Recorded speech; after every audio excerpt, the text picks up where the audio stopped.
Flavoring Friday. Welcome into the PHNX Sun Devils show. Shout out to OG's Brands, the official sponsor of Flavoring Fridays. OG's not your average cannabis-infused gummy. They absolutely knock it out of the pizzark when it comes to flavor and the effects of their gummies.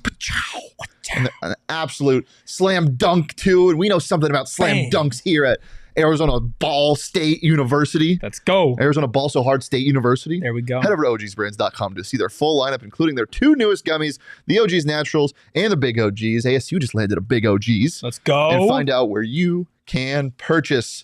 I'm your host, Dieffenbach, here with my boy, Erik Ruby. How we doing? I'm doing good. I feel like I'm a new man. Yeah. I'm breathing some fresh air. Last season of ASU men's basketball is behind us. Yeah. And now I'm all in on transfer season, on highlight tapes, on diving into the tape because I'm in love again. I'm ready to be broken again. Yes, there are two ways. There are two ways you can approach this. You can approach this like we are, where we're excited about the new and are kind of shutting out the old, not the old, but like the bad things that might come. Or you can be like JJ, where he's blinders, very upset, which is totally reasonable. No, JJ is completely reasonable. Totally reasonable, and we're gonna get into all of that in just a bit.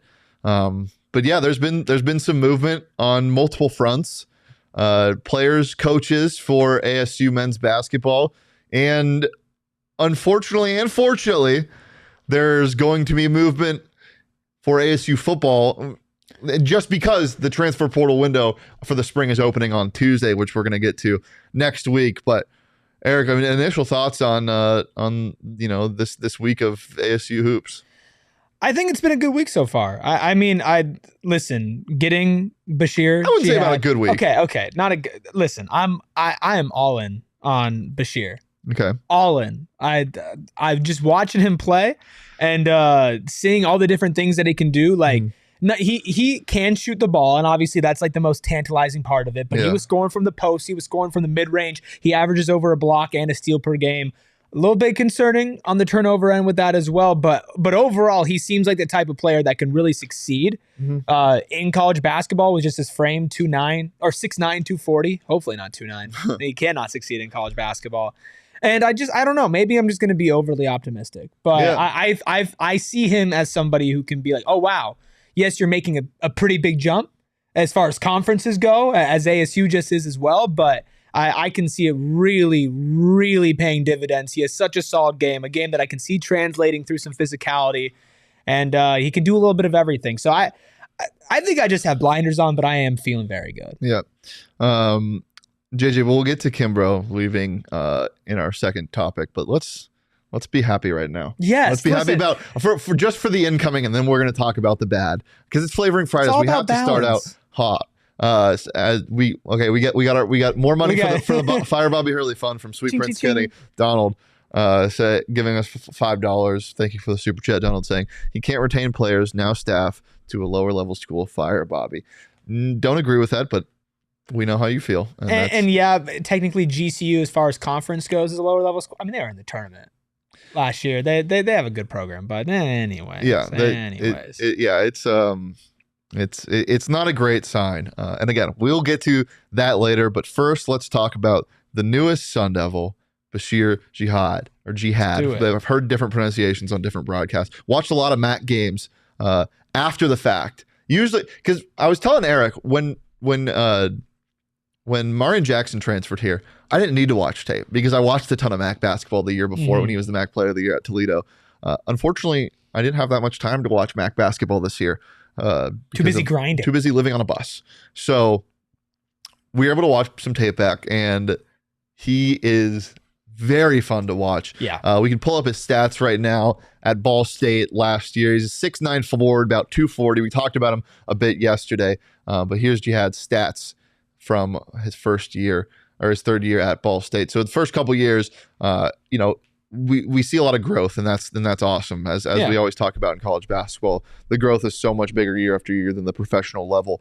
From 2022 to 2023, 2022 he only started one game, and in 2023-24 he started all 30 games, averaging 32 minutes a game with 18.6 points per game, but also doing it at a pretty high efficiency for a 4, shooting the ball at a nice clip of 45% and 35% from 3. Yep. Also averaging 7.4 free throw attempts per game, which is something ASU needs. But not only is it the scoring that they need, it's the size that they need to replace. Because as I mentioned yesterday, they lost almost all of their forwards. Yeah, this is something that you could definitely see, like, picking up that slack.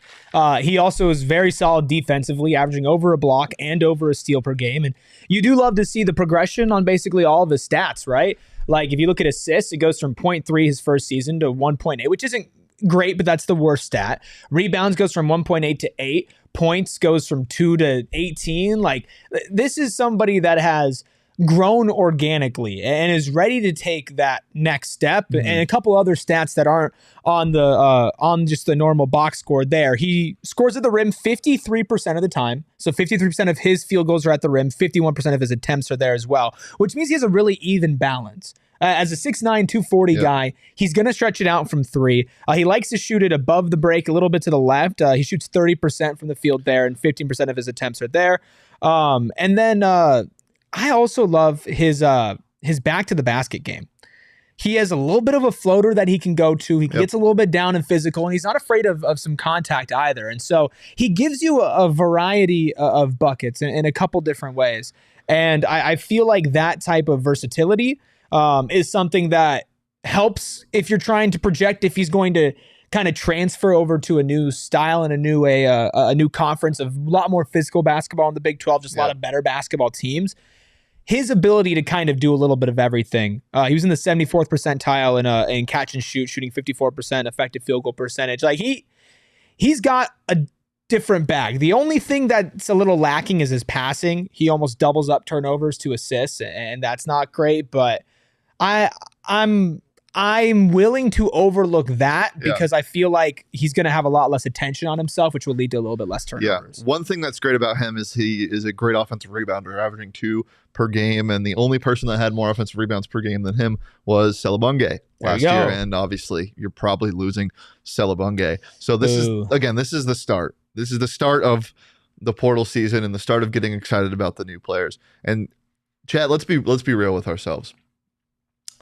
Yes, it sucks because let's first, before I get into this, let's just talk about the returning players and who you're getting back. Yeah, because right now you really only have 4 returning players. That's guaranteed. And that's not great. No, you really don't. It's less than ideal. Yeah, you really don't love to see that. But again, let's be real. The team wasn't great last year, and the additions they made in the portal, though exciting on its face, did not come to fruition. I remember when a guy like Malachi Davis announced his transfer here, and we were watching his film, and we were like, look, this guy, I know he played at a JUCO, but the dude can score. He can just score.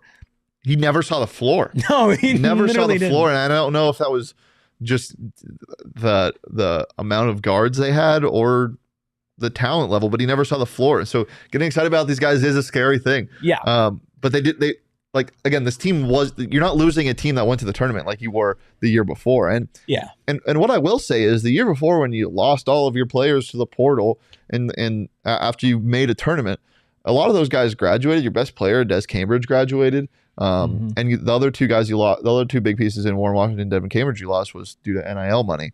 So you're getting 4 guys back from last year's team right now. You're getting Kamari Lands, Bryson Long, who I'm still excited. I'm still high on. Sean Phillips and Adam Miller, maybe Frankie still. He hasn't announced anything, and that's it. And then your incoming freshman and your newest transfer. So right now you still have 10 scholarship guys. Yeah, which is a better spot than a lot of ASU fans think that you're at right now. Because you look at the returning players, you see 4, you're like, shit. Yeah. That's not good. But you also got to think about how many people they added in their incoming freshman class, plus now a transfer from a JUCO in Noriko and a transfer from the MAC in Jihad. So it's all well and good, but you do have to look at the amount of turnover. The good again. and the bad, right? Like it's just a victim of circumstance when it comes to college basketball. Yep. It is not just Arizona State University. I think that since it has been a lot of years in a row, and especially that sour taste from even having good teams, guys graduating and leaving, and then of course last season being the way that it was, if they had brought back everybody, nobody would be happy. Yeah. No, everybody would be like, why are you just running it back, right? Like it's the same team as before. But then there's also the visual side of everybody's leaving. But we know that this recruiting class, that this year's class is one of the best that Bobby's had, if not the best. And you have to make room for that. That's 4 guys there. And then you also have to kind of just be able to go transfer hunting as well. And from what we've seen, like we'll talk about somebody who's taking a visit to Arizona State today, and with Jihad, like it's okay to have turnover. But I think the reason why it's harder with ASU is because it doesn't feel like there's like that established culture. Yeah, well, JJ brings it up. This is what we need to address is they have a great freshman class coming in. A great freshman class. One of the best I've seen from Bobby's. But what never happens is the freshmen don't produce. Right. Like outside of Lou Dort, and even Dort wasn't great for an NBA talent. Yeah, he's Josh Christopher was supposed to be Yes. an amazing one and done, and I know the COVID season kind of just messed everything up, and maybe his talent level was a little bit misjudged by rankings because he's an NBA guy, but he barely can get minutes on the Rockets. Yeah, barely can get minutes wherever he is now. I mean, NBA wise, comparatively, Lou Dort is on a completely different level than Josh Christopher, and you're right though. When Lou was here, he was very raw. And he was able to make an impact on a game. G-leaguer now. Yeah, G-leaguer. Yeah. Like he was able to make an impact on the game immediately, but not in the sense where you're like, this guy is a surefire NBA player, but at least enough to be like, he is a really big contributor to this team, but he had so many struggles that were on display, especially earlier in that season as well. But I don't think you've had a collection of this. Like obviously like when Josh Christopher came, like the hype was high, but we're talking about like an entire class. You're not pointing at one guy to be the savior. You've got a couple shots to take. Yeah. But you're also going to a conference where the shots are going to be harder to hit. Yeah. And that's also a tough dynamic with it as well. JJ, I wasn't saying Dort wasn't good. No, Dort was very good. Dort was awesome, but Dort was frustrating. Yeah. Dort's offensive game was frustrating as hell. And again, that's why I bring that up is because a lot of these freshmen under Bobby, you expect more from them. Yeah. We were saying he's the only one who's actually like somewhat lived up to it. Yeah. And even he wasn't perfect, even though he was really good. He got drafted for a reason. He's an NBA player for a reason. Do you remember, JJ will definitely remember this. Do you remember Josh Christopher's like coming out party against Villanova and Rhode Island in that tournament before conference play started? Like one of the first tournaments of the year. I want to say he had 20 something against Nova. Like that is what you expected out of him. And that's when hopes were so high. And everyone was so excited for that. And then he had 28 against number 3 Villanova. Yeah. He was awesome against Villanova. And so you hope that consistency can stay true. And I don't know if it's the system, if it's the type of players that Bobby's recruiting, but to say that they can't have success at the next level is unfair because I've seen that before. Like Hurley's players can. And you just hope it can. They're gonna have to this year. Like a lot of this roster this year is so much different than the ones in the past because your bulk of talent is, or not a bulk of talent is coming from the freshman class. When in the past your freshman classes have had 2, maybe 3 guys that you're like they could get, or 2-3 guys coming in, and maybe 1 or 2 would get major playing time. This is a class that 2, 3, maybe even 4 guys can get actual playing time, and you have to hope that the playing time that they get is going to progress them further as the season moves on and not just start out hot. Well, and that's the thing where you can't expect just a group of freshmen to come in and just completely carry your team into the Big 12 and everything is hunky-dory fine and we can't even notice that people are gone. Like no matter what, there's going to be a learning curve.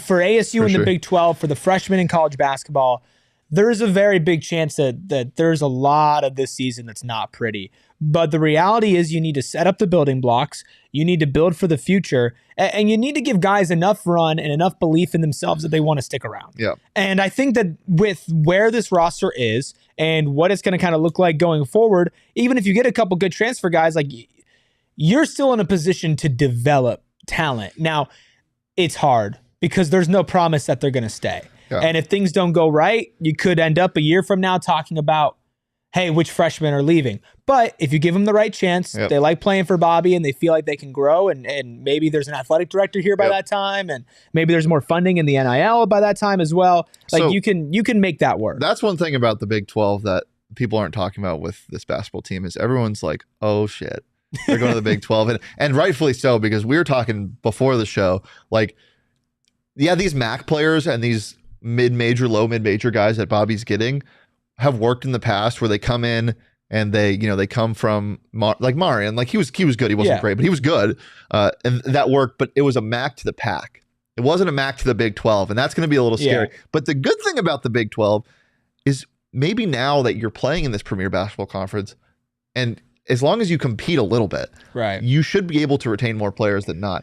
And and that all goes to say, like, it's a lot harder to retain players now, and that's kind of the topic of the show. Like, it's not just an ASU problem. The amount of players entering the portal is absolutely ridiculous. So you just have to hope that you retain more players than not. And the reason why I bring this up now is when I was talking about the amount of scholarships. Let's say Frankie Collins comes back, because again, it's not completely out of the question. Like, the things that I've heard, it's not like he's completely gone. He said he wouldn't put ASU back in his Final Four if he didn't think that he's not the type to lie about that. No. So if you bring Frankie back, you now have 3, 4, maybe sometimes 4 of your starters, if you consider Kamari in and out.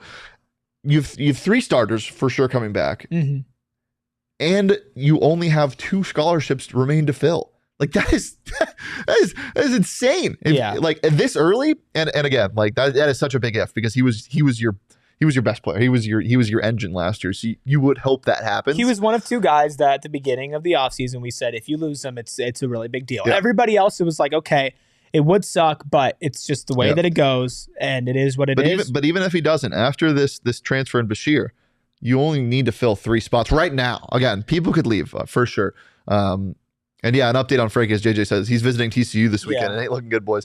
Yeah, he did. He tweeted 2 to 3 days ago saying, "Hey, Twitter, ... And that scared me a little bit. but I know he's visiting TCU this weekend. Yeah. Like, that is one of the schools that we said early on was probably 1, a good fit, but 2, one of the most likely options. I think it's between TCU, ASU, and SDSU. And look, listen, if he decides to go somewhere else because the NIL money isn't there, like, it is what it is. That's just, I know that. It's the nature of it, yeah. I know Donald won't be happy, but we'll still be, no matter what, like, not personally rooting against the success. And Donald makes another point in the chat, says, FYI, Kansas spent over $4 million for basketball NIL last year. And that also goes with, I believe, Mark Pope, who's the new head coach of Kentucky, already has, from one NIL donor, $4 million. Yeah, I know. $4 million. Right, so... Listen, we're at a point where there's no chance in hell that ASU will get on a level of Kentucky, right? But just to give a scale of things, right? Like, Kansas, $4 million overall, Kentucky, $4 million from one donor to rebuild a new program. Like, if you are a college basketball player, or as Clint points out in the chat, hi Clint, an agent, and somebody has this influx of cash and they're willing to, quote, overpay for you, and you don't know if you're going to go to the NBA, like, it is almost impossible to turn that down. And so with ASU, you're just going to have to look in the mirror a little bit until they get their money up. Got to get their cash up. If we want to put silver lining on this with, like, Frankie going to a different school, the silver lining would be he is, without a doubt, wherever he ends up, that is an ASU, he's going to be getting paid more than he was at ASU, and he was already ASU's highest paid athlete. You need support, and the fact that he's even considering coming back shows that Bobby Hurley's worth $300,000 or whatever the difference is that he's going to be making at a different school. And so that's a good sign. What needs to happen, and the Jonathan Pope thing's insane. What needs to happen is you need a guy like Nap Lawrence, who is ASU's biggest booster, or one of their ASU's biggest boosters, outwardly showing booster. When Kenny Dillingham was announced as the head coach at ASU, at that press conference, this introductory press conference, I remember being there, and Napthorne stood up and pledged $1 million right there, immediately. That's what you need for ASU. You need more boosters like that, because that'll help you retain some guys, and they need to specifically be for basketball. You don't have that. And that just goes with the building the culture that Kenny's established, and hopefully that can help Bobby. And I know Bobby's getting on the right track, and it's not just on him to do it. I know the whole basketball program and the NIL department at Arizona State is getting on the right track, but that's what you need. Yeah. That's really what you need. All right. What else do you need? You need to have some fun on Prize Picks. Yes, it's sir. the best daily fantasy sports app out there. It's super easy to do. It's all skill based. You got to pick your mores or your lesses in an entry, and you could 10x your money. It's so fun. We could 100x your money. That's even better. Yeah, that's on 10x to 10x. Yeah, with as little as 4 correct picks, you can turn $10 into $1,000 with basketball, hockey, and college basketball entries today on Prize Picks, America's #1 fantasy sports app. You can't do college basketball entries right now because obviously there's no basketball being played. But when it comes, I mean, Basheer's. Hey, I'm taking the less points on Zach Edey today. Okay. Yeah. Basheer's more or less, man. We're smashing I'm the more. Hammering the more we're smashing so hard. the more rebounds. Because Prize Picks is great, and it's really simple to play. And I can make my picks and submit it in less than 60 seconds. I can speed run that. We might have to time you. I could do less than 15. In the time that we've been doing this read, you could have already submitted. I could have done 3 of them easily. And as I said, it's not just one of our sponsors. It's something that's incorporated into my daily life. Yeah. I love using it because it's so unique. You can do entries with a COD's player's kills combined with Stephen Curry threes. I'm not kidding. That's a real thing. The Prize Pick specials are so fun that during the NCAA tournament, there was Caitlin Clark and Edey point totals combined of 57. And that shit was so fun to do. It's just so fun to use, and you can do it on the Masters. You can do whatever you want on Prize Picks. Go to prizepicks.com/PHNX and use code PHNX for a first deposit match up to $100. $100. That's prizepicks.com/PHNX. Use that code PHNX. Pick more, pick less. It's just that easy. And it's also easy to be sad when you're talking about a coach leaving.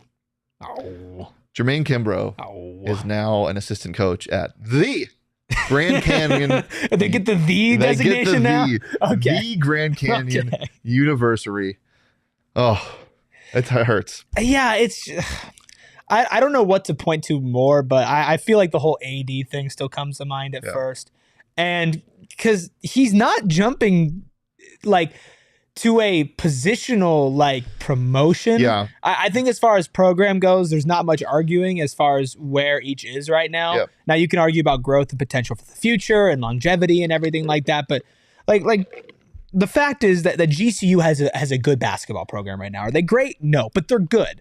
And that's a better spot than where ASU is. And reading some of his quotes, it seems a little bit more aligned with where he wants to be family-wise. Aligned with his values, for sure. And his values. And not that ASU is bad with that, but I just think that when you don't have an AD and the vibe around the university's basketball program is not that great, and you want the values thing, it sucks, but okay. If you don't want to be here, don't be here. You know? Look, we've said this in the past, especially with players, if you want to coach under or play under Bobby Hurley enough, you'll do anything to stay.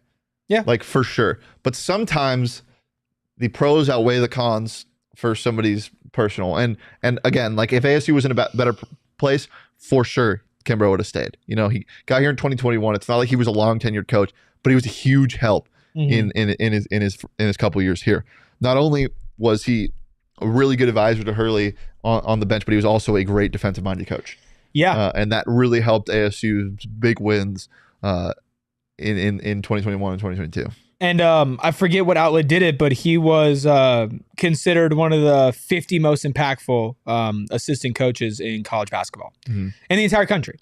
And so it's not a small loss, right? And I'm not trying to downplay that, but it's better to have somebody not there who doesn't want to be there than somebody there whose head and heart isn't fully into it. And what you can see from the quotes is that his head and his heart would be more in a place. I don't want to say that, though. I don't want to say that his head and heart wasn't into ASU. No, I'm not saying it wasn't. I'm just saying that if if he's not fully in love with the situation and with the program at the time, like even if it's subconsciously, like usually people aren't on their A game. Yeah, it does stink because obviously the defense thing, as JJ points out, the last 3 years it's been really great. JJ says everyone always complains about Bobby's offense, but everyone was behind ASU's defense the last few seasons, and that was Kimbrough. Yes. But I'll also say the defense wasn't bad before he got here. It just reached an elite level, and hopefully you would really hope that the guys under Kimbrough and Bobby too can implement what they were using a lot more, and maybe be able to implement that for the future even without him here. Yeah, I don't know really what else to say besides that it's not great. You would have preferred to keep him around. He was an asset to the program and an asset to building this program, and especially when you have a lot of freshmen coming into a conference that's really tough. Defense is probably going to be something that you rely on more so than offense again this year. And you'd like to have him around. It's just you add another one to the board, man. But you think about the 2019-2020 team, the Verge, Edwards, Martin team, they were top 100 in defense. They were 79th. Like, that's not bad. No. As I was saying, their defensive rating was 79th out of 353. Yeah. Like, that's solid. And you're right. And like, it's gotten better, but it's not like it went from god awful to elite overnight with him coming.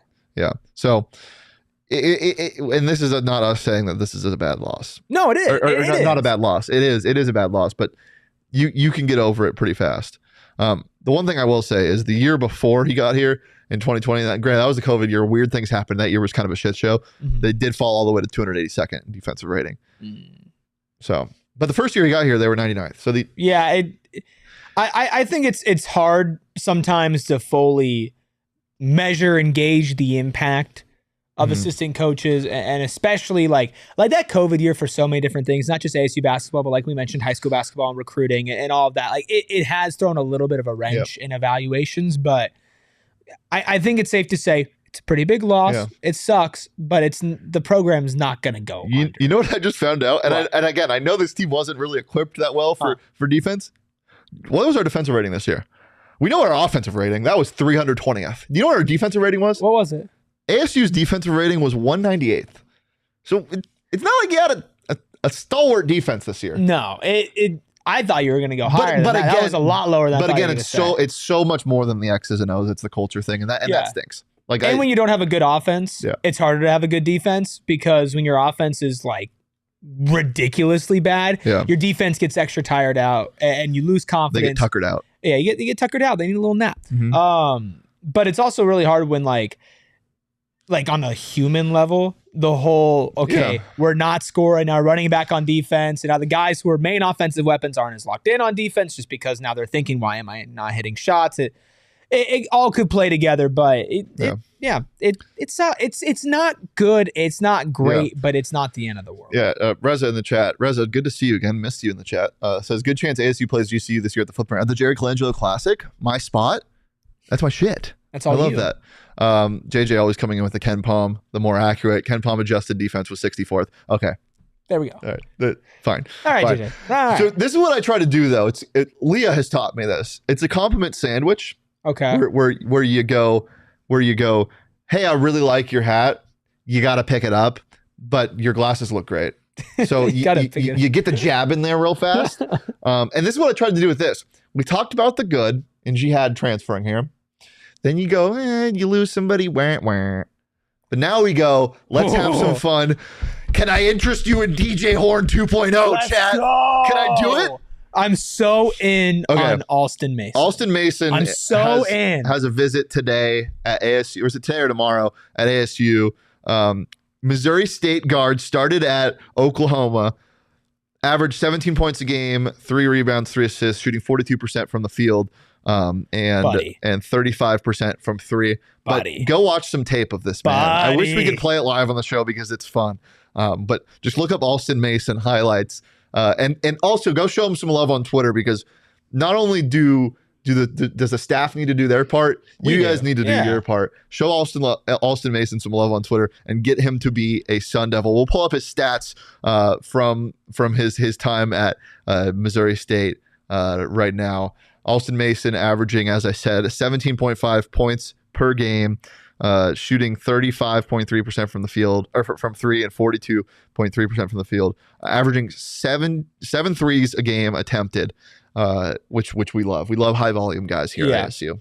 I mean, listen, you are right when he plays kind of like a DJ Horn. He plays like DJ Horn. And some kind of extracurricular stats here. He has 23 made threes deeper than 25 feet. Dude loves to pull. I mean, he was pulling from, I'm talking like real deep range, and some of it off the bounce as well. Plus, he's able to get in the mid-range a little bit. He drives to the rim as well. 58% field goal percentage at the rim. 32% of his shots come from there. So he's not just somebody who's relying on shooting. He was in the 68th percentile in transition, 1.15 points per possession. He can be somebody that, in my opinion, would completely change how an ASU offense could look if he can play on the same level in the Big 12. Now, obviously, that's a massive if. That's maybe the biggest if ever, is if that can completely translate. But he's able to pass the ball. He's shifty. He's a little bit on the smaller end, but he's not afraid to shoot from deep, and he's really good at creating separation. And if you compare that type of shot making, that type of explosion towards the rim, but also being able to draw people out, not just to the three-point line, but he is a threat beyond the three-point line, which in college basketball, where spacing is sometimes a pretty massive issue. Yeah, sometimes at ASU all the time. Having somebody who is at least a threat from all there that you have to bring people out of the paint. You could see it pay dividends for a guy like a Sean Phillips Jr., who wasn't able to kind of play up to his potential and his size last year. If he has some more room to operate, pick and roll, ball handlers popping back, you've got to guard him. Sean Phillips. Are you rapping? He's rolling ball right in. Ball handlers popping back. Listen, I'm past the negativity stage. Right? I'm all in on watching these guys tape, looking at some of their stats, seeing what they could do. And he's not a Sun Devil yet, but that's why it's right. Like, you go on Twitter and you interact with the tweets when somebody says, "Hey, I'm visiting ASU today," you say, damn right you are. Yeah, this is why you should come here. Right, because this is somebody who's going to be pretty highly sought after. I mean, we're not talking blue bloods, but we're talking other programs that can compete with ASU. Light blue bloods. Light blue bloods. Baby blue bloods. Baby blue. Triple B. Big ball of brand baby blue blood. Never lost. Never lost. Chat trivia question for you. How many teams are in college basketball? Eric, do you know the answer? Just overall? Yep. Division I college basketball. 370. 362. Dang, I was close. Eric and chat, what was ASU's ranking in three-point percentage last year? Go. 360. That would be awesome. It's close.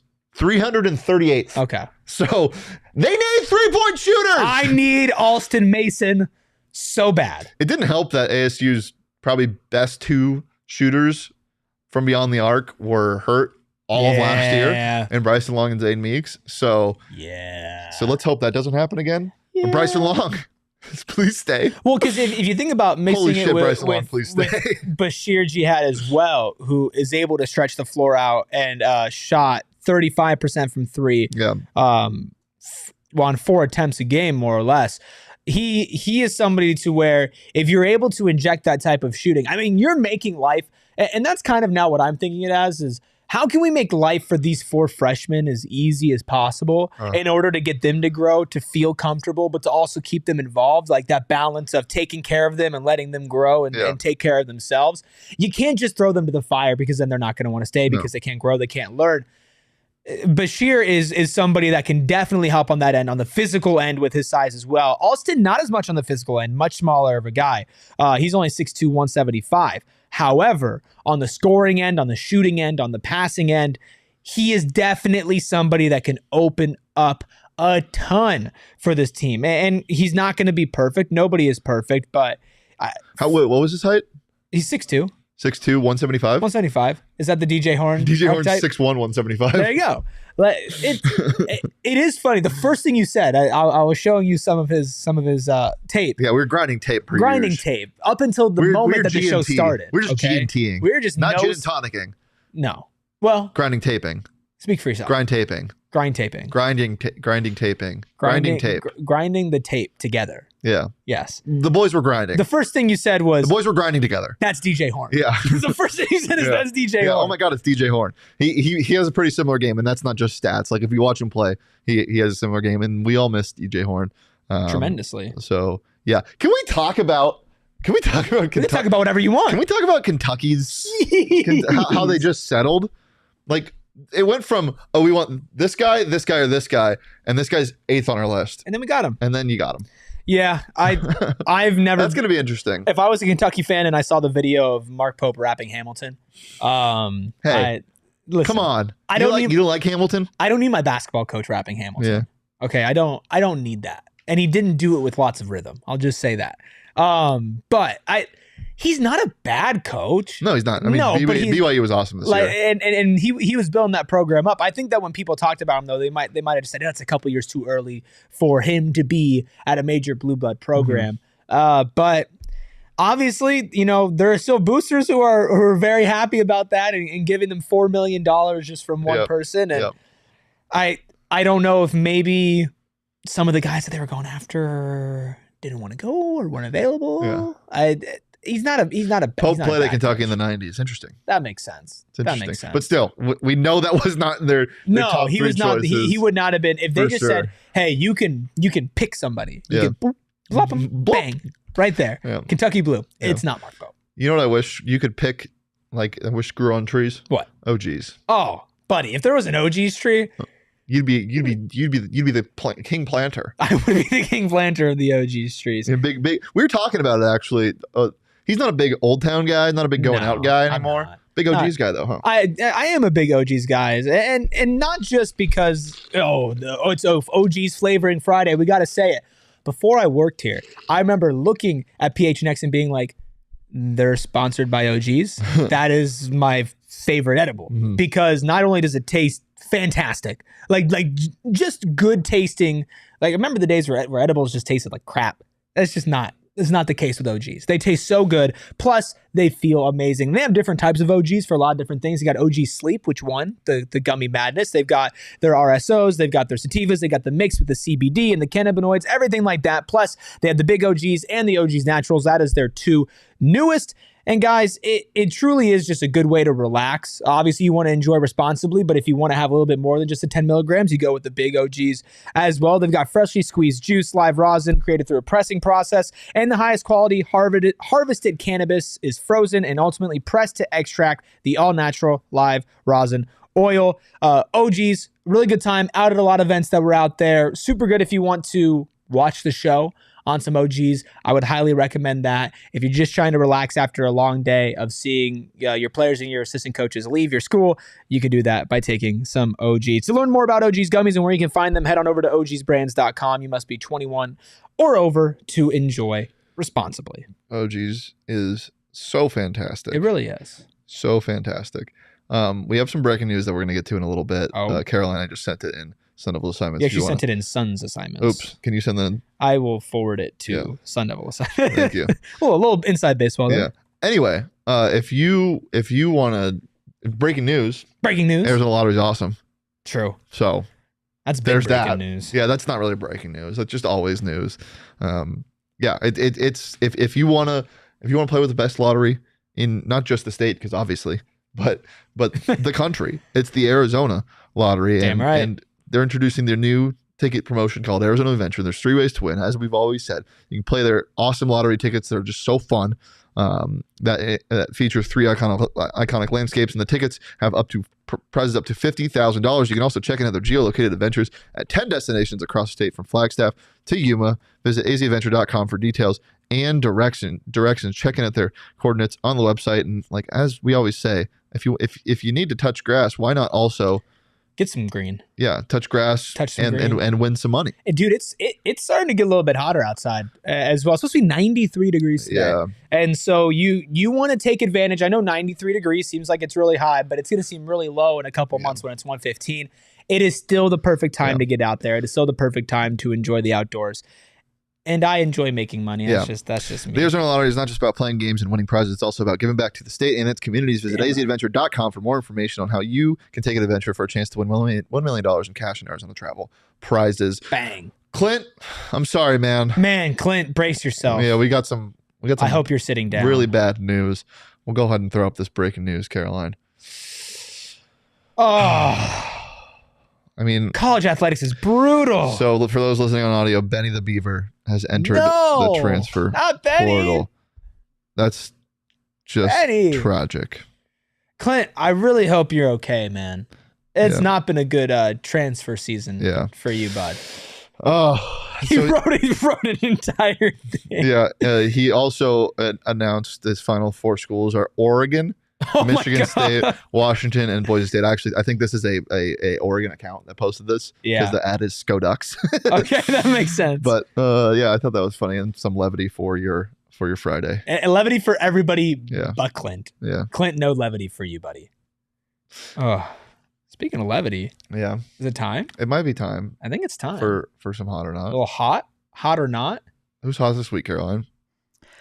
I think I'm gonna have to give it to Eric this week. Let's go. That's huge. That's big time. Is it because he wore a hat on every show? Yes. That's good. Exactly. The consistency is what matters. Yeah. So that'll go to Eric this week. Big time. Let's get it. Totri, not hot. No. Amen. Amen. Yes. Amen. I think that's the whole hot or not. That's all we need. That's all we need. Totri, not Caroline, what's your first hot or not top? All right. First hot or not are scooters. Electric or just any scooter? Let's go with the manual scooters, not electric. The fully automatic. They're They're kind of like, what's like a useless animal? I don't want to be koala. A koala. They're kind of like koalas. Koalas like are they're kind of cute, and Sean obviously would be losing his mind. Sean hates koalas. I want to say sloth maybe is more useless. Yeah, they're kind of like the sloths of transportation. It's like they're like like cool and fun, but like, what's the point? I mean, I did love me some scootering back in the day. So, yeah, exactly. Back in the day. Yeah. Why don't you just get on a bike? Yeah. Because it's like a skateboard, but not cool. And I don't know if you've tried to go on a scooter that's not like an electric one made for a grown human, but you always gotta like bend over a little bit. Oh my god, yeah. Like, it's weird, one of those. It just doesn't work right. If it was the electric one, I'd be really torn because I've eaten shit on one of those, but overall they're pretty fun. Yeah. But the manual ones, if you're like 8, they're hot. Other than that, no. Yeah. I'm gonna go not hot.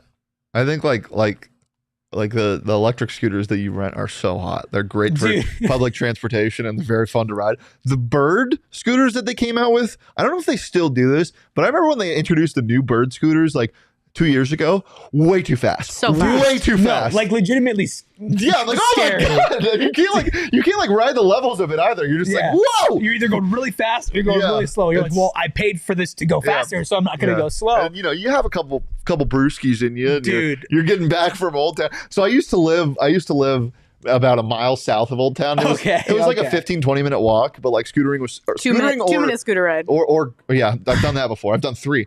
Like golf carting back. It is great because you can just pay somebody. They got the lights. Too much, but you can pay somebody and they just drop me off right in front of my house. Scootering back was awesome, but you really had to be careful with it. Scooter responsibly if you're listening. But dude, holy sneeze, I've had a couple spills. I got a nasty get some speed one, wobbles. Dude. You're like, whoa. So here, mine wasn't my fault, and that's why I was like, I wish it was my fault. But I was scootering down a road. And it was downtown, so there's like stop signs in the right of way, and you have to scooter in the street for some of it. And so I'm scootering in the street, I'm leaving school, and a car pulls out to the stop sign at a adjacent road, and they stop. And I'm going, and I don't have a stop sign. So I think to myself, I'm in the clear. They stop, I continue to come. As I get closer, they pull out right in front of me. I swerve to the right, go over to the left, I fall, my backpack spills open on the ground. They stop. As I'm motionless on the ground, the second I lift my head up, foot on the gas, gone. What? I was scraped up all over my arm and my leg. My backpack spilled everywhere. And they just wanted to make sure I wasn't dead. That's insane. And then they left. They peeled. Because they knew it was their fault. That's crazy. I haven't been on one since. That's crazy. How long ago was that? That was like when they first started getting put in downtown. Wow, So we that need was to probably we need to 2019. have you face your fears. I know. It's because it's like if it was in my control, I'm like, okay, I could do it again, right? But since it was somebody else that was being stupid, I got like that fear of somebody else screwing me over. Donald shares the same sentiment. My buddy got hit by a car exiting McDonald's in Fort Lauderdale. We thought he died. LOL. He's fine though. I can get the image of him holding his brown McDonald's bag and then fries and nugs everywhere. a mountain, like a confetti of fries. Yeah, scooters not hot. Electric scooters hot. Caroline, second hot or not topic? Second hot or not, living forever. No, not hot. Immortality? Immortality. Not hot. You'd get so sick of it. Yeah. You'd get like, it would be hot for like 200 years maybe. Because like, wow, look at all the stuff I'm experiencing. And then all you're wishing for is the sweet release of death. Because you're like, I don't need to do this anymore. I don't need to do this anymore. Yeah. I've always said, like, if I get to the point where, and I'm going to have to do a demonstration, so if you're listening on audio, come watch a video. If I get to the point where I'm doing this on my morning walks, put me down. Like, not a chance. If I get to the point where I'm sitting outside in a lawn chair waiting for people to walk by so I can say hello to them, put me down. Absolutely not. So you're on the not hot train. If somebody has to take care of me, put me down. Like, not a chance. Not doing that. So with immortality, is it like am I young forever? Am I always this? Am I always this young, strapping gentleman? Am I always this adorable? Older? Because like, I'm fine. That's the thing with immortality is like, do I have control over how I look, how I feel? I think either way, I'm still not brain? taking it. Your brain stays.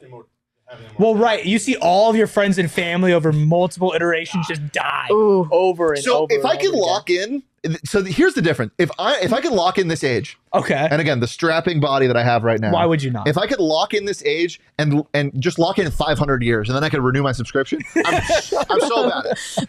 I'm so about it. But like the thing that would suck is there's gonna be a solar flare. Something's gonna happen, gonna take out humanity, and then you're just like floating, like, oh fuck, you're like, I can't die. Fuck. Okay, well, right. Even if like that worst case scenario doesn't happen, like you can't have kids because you have to watch your kids grow up and die. Oh my god! You can't. Oh my You can't goodness. have a significant older other. than you. Right, your kids are older than you. You can't have a significant other because then they just die, and by like the third one, you're like, I should probably stop doing this. You're going 3? Yeah, I don't know, maybe. Wow. Because you're like, it's been 100 years since the last one. I think I'm gonna try again, and then you try again, and they die again. You're like, shit, that still sucks. Sounds like Your you're wife's eating a not listening to puppy. this, Eric. Listen, I ain't gonna be immortal. I'm not taking it, man. I just can't do it. Chat, what do you think? I can't do it, man. I would love to hear can't do Donald's answer on this. Donald, do you want immortality only hot if I get to stay at the peak male performance I'm in now? Yeah. But other than that, I want to be drinking beer, yelling at kids from my porch one day. Yeah, yelling at kids is different from waiting for conversation on your porch. And looking for if fights. I'm yelling at kids, like that's a Saturday. You're looking for a fight. Well, no, I'm not gonna fight a kid. Kids on their scooters, on their Razor scooters. Yeah. Oh my Beat gosh. them with the Razor scooters. Okay. I would say overall, not hot. Oh, I think here's a everybody's good topic. Has ASU gotten an AD yet? Jesus, stop it. Get out of here. It's hot or not time. The answer is no. I'm just kidding. I don't want to be mean to you. No, they haven't yet. Okay. Third topic. Dry cereal. Eating dry is like dry cereal. Cereal's not hot in general, so why would you make it worse? No way. No, cereal. Sorry, let me tell you that. Cereal tastes amazing. It's great, but it's so like it doesn't make sense. Like starting your morning with sugar is. But in that case, neither do pancakes or waffles or French toast. But that's a delicacy that you have on like a Sunday. You don't eat pancakes, waffles, or Lucky Charms on a delicacy on a Sunday. No. Yeah, that's fine. But people eat cereal every morning. Okay, so I am with you. I am not on the cereal everyday train. I'm not even really on the cereal train like overall. I can't remember the last time I had cereal. Can't remember. You know what? Honestly, same. I will say though, I used to like fuck up some Honey Nut Cheerios. Dude. Ooh. Just grab them by the handful. Honey Bunches of Oats. That's my favorite cereal. Having that is like a nice little treat. A little late night snack. Tasty. So good. No, But again, like I'm with you. What is cereal intended for? Every day, What is cereal intended for? Breakfast every morning. A healthy, balanced breakfast. Yeah. It's not. No, absolutely not. Somebody loves cereal because they just tossed a dislike. Sorry, guys. They said, no AD, no cereal. Down. get out of here. Down.